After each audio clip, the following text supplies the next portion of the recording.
Et je donne la parole au docteur Denis de Valmont pour nous parler, au nom de la CHAM, de la sinistralité des établissements de soins.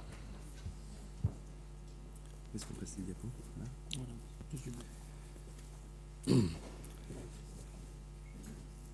Tout d'abord, en mon nom et au celui de CHAM, merci de m'accorder l'honneur de m'exprimer devant votre illustre assemblée. Tout d'abord, permettez-moi de situer CHAM dans le panorama de la responsabilité civile médicale dans lequel elle évolue depuis 87 ans. Le mot mutuelle a toute son importance. La société appartient à ses sociétaires qui la gouvernent au travers d'un conseil d'administration équilibré. CHAM est le premier assureur en RCM en France et assure 60% des lits de médecine chirurgie obstétrique, 70% dans le public, 30% dans le privé.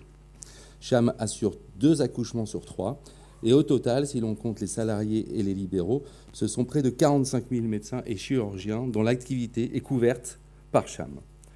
Les chiffres que je vous donne vous permettront, en les proratisant, d'apprécier sur les vues suivantes l'ensemble du marché.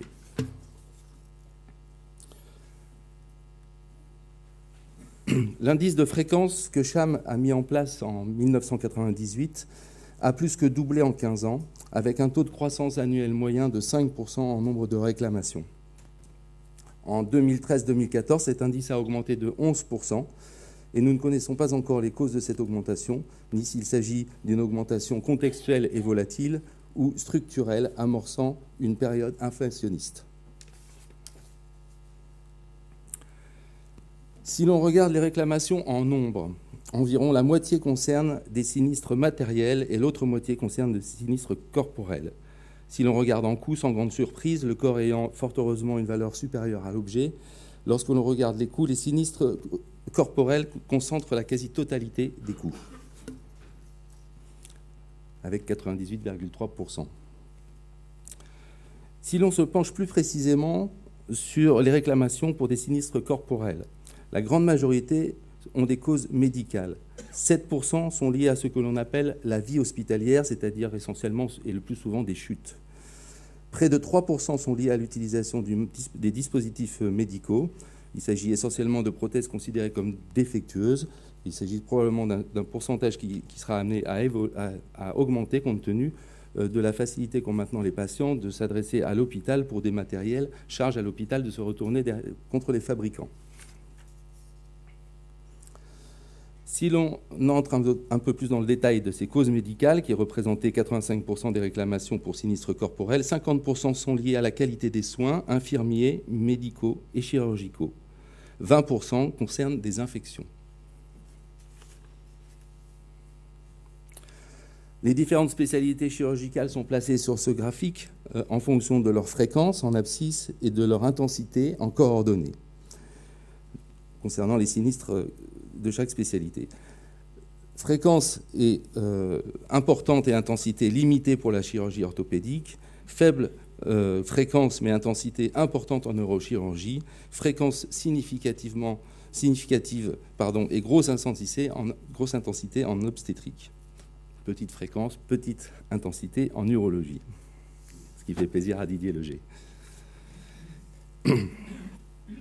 Si l'on revient sur les voies de recours, on constate une stabilisation pour les chiffres CHAM des saisines de la CCI à 2150 environ chaque année depuis 4 ans, ce qui correspond exactement à la moitié du chiffre qui a été annoncé précédemment par le directeur de l'ONIAM.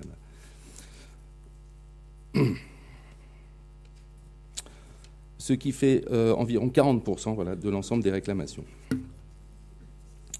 Regardons maintenant les résultats des procédures CCI.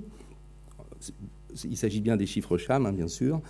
Même si le chiffre est en augmentation depuis 2012, on constate que moins d'une réclamation sur 5 aboutit à un avis CCI enjoignant à l'assureur de faire une offre indemnitaire à la victime. Comme cela a déjà été dit, cet avis peut être refusé par l'assureur. L'ONIAM peut alors se substituer et la plupart du temps cherchera ensuite à récupérer auprès de l'assureur l'argent qu'il estime avoir donné à la victime à sa place. Ou la victime peut aussi revenir devant une juridiction et ça fait le lien avec l'intervention précédente. Il y a un certain nombre, effectivement, les chiffres sont quelquefois un peu tronqués parce qu'il y a un certain nombre de procédures CCI qui se transforment en procédures judiciaires, soit au moment pour déterminer la responsabilité, soit une fois que la responsabilité est déterminée pour aller chercher l'indemnisation. Et donc il y a un peu des vases communicants qui ne sont pas toujours appréciés à leur juste valeur. Vous remarquerez de plus qu'un tiers des réclamations portées devant la CCI n'est pas instruit et que sur les 2 tiers instruits, la moitié ne donne lieu à aucune indemnisation. Passons maintenant au contentieux devant les juridictions administratives et judiciaires. Pour la 2e année consécutive, à Cham, le pourcentage de dossiers dans lesquels la responsabilité des établissements a été retenue, ainsi que les professionnels de santé, dépasse celui des dossiers dans lesquels elle ne l'est pas. Nous attribuons cela à Cham, à une sévérité plus importante des tribunaux à l'égard des pratiques médicales et aux évolutions jurisprudentielles, notamment au rapprochement des jurisprudences administratives et judiciaires. Regardons maintenant les dossiers qui ont été clôturés en 2013. Donc, c'est les dossiers clos en 2013. Précisons que le terme amiable sur ce graphique inclut les procédures CCI qui sont apparentées à l'amiable, comme cela a été dit précédemment. Et donc, nous avons 55% des dossiers clos qui ont fait l'objet d'un refus, qui n'ont pas donné lieu à des poursuites. Et 36% des dossiers qui ont bénéficié d'un règlement amiable. 9% seulement des dossiers ont donné lieu à des procédures judiciaires, dont une moitié avec responsabilité retenue. Au total, 60% des dossiers clos en 2013 n'ont pas donné lieu à indemnisation. Concernant le coût moyen des condamnations par les juridictions administratives, là il s'agit uniquement des juridictions administratives, elle s'est envolée en 2013 avec 256 746 € en moyenne par dossier. Cela est dû, et c'est contextuel, à l'existence de 27 dossiers supérieurs à 1 million d'euros. Et quand on dit supérieurs à 1 million d'euros, ils sont en général plutôt entre 3 et 6 millions d'euros. Un gros dossier, c'est un dossier entre 4 et jusqu'à 10 millions d'euros maintenant. Donc il y a déjà eu des envolées quasi analogues dans les années passées, notamment en 2009 et en 2006, comme vous pouvez le voir sur ce graphique. Je sois délicat avec la machine. Ce graphique est destiné à vous montrer que le risque de la responsabilité civile médicale est un risque long. Si vous êtes un assureur automobile et que votre assuré n'a pas eu d'accident dans l'année 2013, vous savez qu'il n'y aura pas de sinistralité avec cet assuré en 2013. Il en est tout autrement de l'assureur en responsabilité civile médicale qui peut être impacté par une réclamation concernant des soins donnés 5, 10 ans, 18 ans auparavant. La gestion d'un dossier de sinistre corporel peut s'étaler sur plusieurs décennies, de versement de rente jusqu'au décès de la victime. Et nous avons des dossiers très anciens à Cham et qui n'ont pas fini leur vie. Et je pense que nous aurons des dossiers qui, au total, resteront ouverts à Cham pendant plus de 60 ans. Vous voyez ici, ici, vous pouvez voir la diversité des profils de coûts que peut avoir un dossier à partir de l'indice 100 correspondant à son coût provisionné à la réclamation. J'en profite pour indiquer que le coût d'un dossier pour les assureurs est constitué des provisions, des frais d'indemnisation et des frais de défense, c'est-à-dire les avocats et les médecins conseils. À Cham, nous avons un réseau de plus de 100 cabinets d'avocats et de 300 médecins conseils. Évidemment, les provisions et les indemnisations ont un fonctionnement de vase communicant. Les facteurs importants impactant le devenir financier d'un dossier sont nombreux. La responsabilité, bien sûr, mais l'âge de la victime aussi, et les évolutions jurisprudentielles.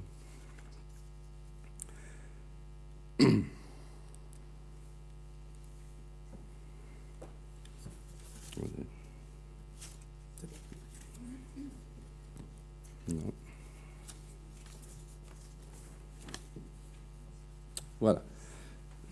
Alors, le titre n'est pas adapté, mais au final, l'activité médico-chirurgicale ne peut être correctement assurée que s'il existe un équilibre entre le risque modéré et le risque élevé. Il faut agir en permanence autant sur la prévention des risques que sur la gestion des sinistres.